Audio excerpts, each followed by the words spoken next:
آپ کی خواہش اور اپنے لیے بھی اور بچوں کے لیے بھی یہ ہو کہ ہم ایک سے زیادہ زبانیں سیکھیں، اور جس حد تک بھی سیکھیں اس کے لیے ضروری نہیں ہے کہ کوئی کورس ہی کریں یا کسی کالج میں کسی انسٹیٹیوشن میں داخلہ لے کے زبان سیکھیں، یہ ضروری نہیں ہے، لیکن زبانیں سیکھنے کی ایک جیسے کوشش ہونی چاہیے۔ کبھی داخلہ لے بھی سکتے ہیں، کوئی ایسی جگہ پہ داخلہ لینے کی ضرورت پڑے تو لے لیجئے، لیکن بچوں کو جو دوسری زبانیں سکھانی ہیں اس کے لیے جبر نہ کیجیے، اس کے لیے اسٹریس نہ دیجیے، فورسفلی یہ کام نہ کریں، اور دوسری زبانیں سکھانے کے لیے پہلی زبان کی ناقدری نہ کیجیے۔ ہر زبان اپنی جگہ خود بنائے گی اگر وہ فطری انداز میں بچوں کو ملے، ہر زبان اپنی جگہ خود بنا لے گی۔ جو دوسری زبان سکھانی ہے انہیں، اگر آپ چاہتے ہیں کہ ہمارا بچہ پہلی زبان اس کی انگریزی ہے، اب دوسری زبان میں انہیں اردو سکھانا چاہتا ہوں، بالفرض آپ چاہتے ہیں، یا پہلی زبان آپ کی پنجابی ہے یا پشتو ہے اور دوسری زبان آپ انہیں عربی سکھانا چاہتے ہیں یا کوئی اور سی زبان سکھانا چاہتے ہیں، تو اس زبان کو سکھاتے ہوئے آپ کو 3 بنیادی شرائط ہیں جن کا اہتمام کرنا چاہیے دوسری زبان سکھاتے ہوئے۔ اس میں پہلی شرط یہ ہے کہ زبان سیکھنے کا شوق اور زبان سیکھنے کی وجوہات، یہ دونوں بچے کے اندر پیدا ہونی چاہیے۔ زبان سیکھنے کا شوق جو ہے وہ بڑھتا رہے، کم نہ ہو۔ زبان سیکھنے کا شوق جو ہے وہ زندہ رہے، اگر نہیں ہے تو پیدا ہو، اور پیدا ہو گیا ہے تو مینٹین ہو۔ اب اگر فرض کیجئے کہ آپ کے بچے نے زبان سیکھنے کا شوق تھا، آپ نے اس کو کہیں داخل کیا اور شوق ختم ہو رہا ہے، کم ہو رہا ہے، آپ نکال لیجئے، شوق موجود ہونا چاہیے۔ دوسری بات یہ کہ زبان سیکھنے کا شوق اور زبان سیکھنے کی وجہ، reason, why are you learning it, تو اس کی کوئی کنونسنگ جسٹیفیکیشن ہو، قائل کر دینے والی وجہ، وہ اس بات پہ بڑا کنونسڈ ہے، بڑی کنوکشن ہے،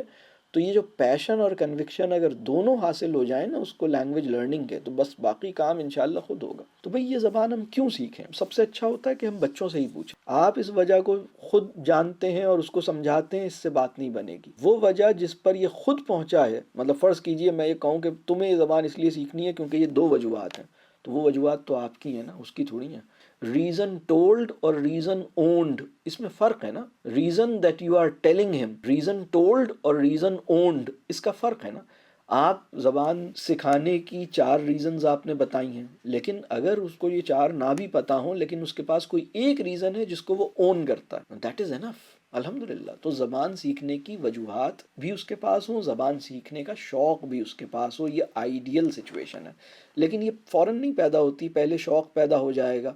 یا ہو سکتا ہے پہلے ریزن مل جائے اور پھر شوق پیدا ہو، لیکن بہرحال ان دونوں کو مینٹین کرنا، اس میں کمی نہیں آئے۔ اب یہ اس کی بہت ڈیٹیل ہو سکتی ہے، میں ابھی اس وقت کی کمی کی وجہ سے نہیں جاؤں گا۔ دوسری کنڈیشن جس کو مینٹین کرنا ہے وہ ہے زبان سیکھنے کے لیے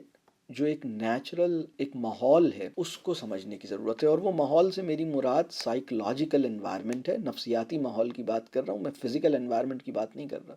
تو سائیکلوجیکل ماحول کس طرح کا ہوگا؟ زبان سیکھنے کے لیے جو ماحول ہے اس کو ہم پیدا کریں، وہ کیا ہے اس کی میں تفصیل بتاتا ہوں۔ اس میں پہلی بات تو یہ ہے کہ ایک ایسا ماحول جہاں اس زبان کے نہ آنے یا غلط بولنے پر شرمندہ نہیں کیا جاتا، یا کمتر یا حقیر نہیں سمجھا جاتا۔ مطلب اگر آپ جو زبان بھی یہ سیکھنا چاہ رہا ہے، وہ زبان غلط بول رہا ہے، اس میں غلطیاں کرنے پہ کوئی ناراض نہیں ہوتا، کوئی شرمندہ نہیں کرتا، کوئی ڈسکریمنیشن نہیں ہے، کوئی اس کو کمتر نہیں سمجھتا۔ اسی طرح دوسری بات یہ ہے، جسے اگر میں انگریزی میں کہوں نا اس بات کو، فیل سیف انوائرمنٹ ہے، مطلب کوئی بات نہیں، تم نے غلطی ہو گئی، کوئی مسئلہ نہیں، نو پرابلم، وہ غلطی کو غلط کہتے بھی نہیں ہیں، مطلب بس اس کو اگنور ہی کرتے ہیں۔ کوئی انسان بھی جان بوجھ کر زبان سیکھنے میں غلطیاں نہیں کرتا، وہ تو صحیح کی طرف بڑھنے کی جو اٹیمپٹس ہیں وہ گریجولی امپروو ہوتی ہیں، تو وہ اس ایفرٹ میں ہونے دیں اسے۔ دوسری بات جو ہے نا، وہ زبان سیکھنے کے لیے جو ماحول چاہیے کہ سب کو اپنے اپنے انداز میں بغیر کسی ذہنی دباؤ کے مطلوبہ زبان بولنے دیا جاتا ہے، یعنی کوئی اسٹریس نہیں ہے، کوئی ذہن پہ جیسے بوجھ نہیں ہے، کوئی پریشر نہیں ہے، کوئی ایسا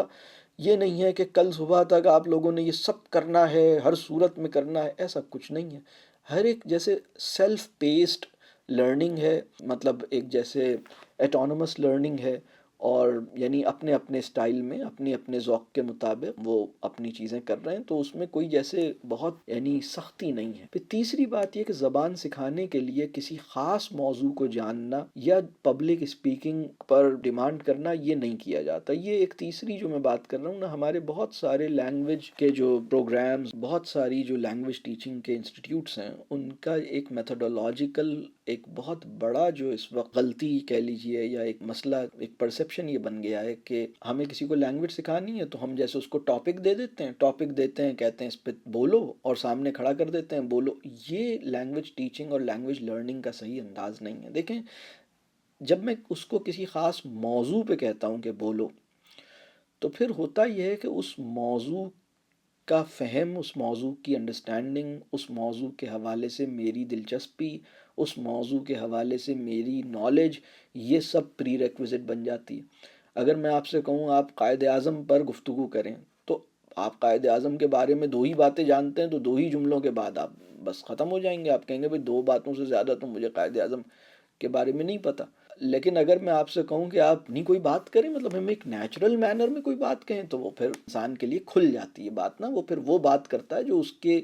تجربات ہیں، اس کے اپنے مشاہدات اور اس کی اپنی انڈرسٹینڈنگ ہے۔ اسی طرح اگر ہم لینگویج لرنر کو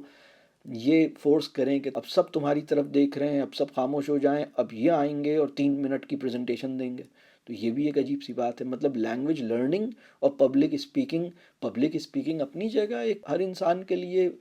مطلب ابتدا میں ایک چیلنج کی حیثیت رکھتا ہے، تو آپ پبلک اسپیکنگ اور لینگویج لرننگ دونوں کو جو کمپاؤنڈ کر دیتے ہیں، مطلب یہ جیسے ہمارے ٹیچنگ یا ٹریننگ اداروں کے لیے جیسے میں یہ بات کر رہا ہوں کہ اس کو اس کے ساتھ نتھی نہ کیا جائے، تو ایک نیچرل مینر آف کانورسیشن، جیسے کہ لوگ بیٹھتے ہیں اور بات کرتے ہیں، باتوں کی جو اوریجنل اور نیچرل فارم ہے نا، اس کو ریوائیو کرنا، یہ ہمارے تعلیمی نظام کے اندر بھی اور معاشرتی اصلاح کے عمل میں بھی اور دعوت دین اور تعلیم دین کی روح کو بیدار کرنے کے لیے بھی مطلوب ہے۔ ہمارے معاشرے کا ایک بہت بڑا مسئلہ یہ ہے کہ یہاں مکالمہ مر رہا ہے اور دھونس دندنا رہی ہے، تو بامانی مکالمے کا احیاء یہ اس وقت ہمارے معاشرے کو مطلوب ہے۔ مکالمے کی خوبصورتی سننے کی دلچسپی سے مشروط ہے، بولنے کی ضد پر نہیں کھڑی ہوئی، یعنی خوبصورت مکالمہ سننے کے شوق سے پیدا ہوتا ہے، خوبصورت مکالمہ متکلم کے احترام سے پیدا ہوتا ہے۔ تو ابھی تو جیسے ہر آدمی بس یار گوئی کی ضد کر رہا ہے، مطلب جیسے بولتے رہنا ہے، اوور اسپیکنگ، تو اللہ ہمیں معاف کرے۔ زبان سکھانے کے لیے جو ماحول چاہیے، اس میں بھی میں نے 3 باتیں بیسیکلی رکھی، اور اس میں جیسے سائیکلوجیکلی سیف انوائرمنٹ کیسے بنے گا۔ پھر یہ ساری بات میں کر رہا ہوں کہ دوسری زبانیں سکھانے کے لیے میں نے کہا تھا کہ 3 شرائط کا اہتمام کیجیے، تو پہلی شرط تو وہ شوق اور ریزن کا تھا، دوسری شرط وہ انوائرمنٹ کی تھی، تیسری شرط وہ بہت اہم ہے، کسی ایسے انسان کی صحبت جو لینگویج کے اوپر مطلب جیسے زبان دان ہے، اہل زبان یا کوئی بھی مطلب ایک ایسا انسان جو نیٹو لینگویج پروفیشنسی یا جس زبان کو آپ سیکھنا چاہتے ہیں ایسے آدمی سے سیکھیے جس کی وہ فرسٹ لینگویج ہے، یا اگر فرسٹ لینگویج نہیں ہے تو نیٹو لینگویج پروفیشنسی اس کے پاس، یعنی بالکل اہل زبان کی سطح پر، یا ایک بہت ہی بڑی زبردست وہ اس کی جو زبان دانی ہے، اس کی جو قدرت لسان ہے وہ غیر معمولی ہے، اس انسان کی صحبت، اس انسان کا تعلق ملنا چاہیے۔ مطلب اگر ہم کوئی بھی زبان عربی سیکھنی ہو، اردو سیکھنی ہو، انگریزی سیکھنی ہو، فارسی سیکھنی ہو، آپ کو کوئی ایسا آدمی مل جائے جو اس زبان کا ایک شوق اور ذوق اور اس کا عبور، اس پہ دسترس، اس کی ایک اہل زبان والی کم از کم اس کی اس درجے کی کم از کم اس کی ایک سطح موجود ہے، تو اس کے ساتھ تعلق اور اس سے مکالمہ جو ہے نا، مطلب بس وہ آپ سمجھ لیجئے آپ ایک بہت بڑے انسٹیٹیوشن میں داخلہ لے لیا آپ نے، مطلب ایسے انسان کی صحبت، ایک دنیا کے بہترین لینگویج سینٹر میں آپ انرولڈ ہو گئے۔ اب وہ جو آدمی ہے جس کی ہم بات کر رہے ہیں، یہ تو اب اس کی ایک ایسپیکٹ ہے کہ اس کی اپنی زبان جو ہے نا وہ بڑی ٹھیک ہے، یہ پہلی بات ہو گئی۔ دوسری بات یہ کہ اس کی جو اپروچ ہے اس بندے کی، وہ گرامر کی ڈائریکٹ ٹیچنگ نہیں کرتا، وہ غلطیوں کو پوائنٹ آؤٹ نہیں کرتا، اور وہ اپنے تعلق سے اور اپنی لینگویج کا جو اس کا پیشن ہے، مطلب اس کے اندر اپنی زبان سے ایک محبت ہے اور علم سے محبت ہے اور بچوں سے محبت ہے، تو یعنی اس کے اندر یہ 3 کوالٹیز ہیں کہ وہ اپنی زبان سے محبت کرتا ہے، علم سے محبت کرتا ہے، بچوں سے محبت کرتا ہے، اور وہ گرامر کو ٹیچ نہیں کرتا، وہ غلطیوں کی نشاندہی نہیں کرتا۔ اس کے ساتھ جڑ کے آپ بہت زبردست، آپ کو فائدہ ہی فائدہ ہے کہ کوئی بھی زبان آپ ایسا آدمی مل جائے تو ایسے آدمی سے تو اگر آپ کو سفر میں ملاقات ہو جائے تھوڑی دیر تو وہ تھوڑی دیر میں آپ کو کچھ نہ کچھ دے دے، ایسے آدمی سے تو آدھے 1 گھنٹے کی ملاقات میں آپ بہت کچھ لے لیں گے۔ تو اس کے ساتھ اگر 4-6 مہینے گزار لیے جائیں تو پھر تو آپ بہت ہی کچھ لیں گے انشاءاللہ۔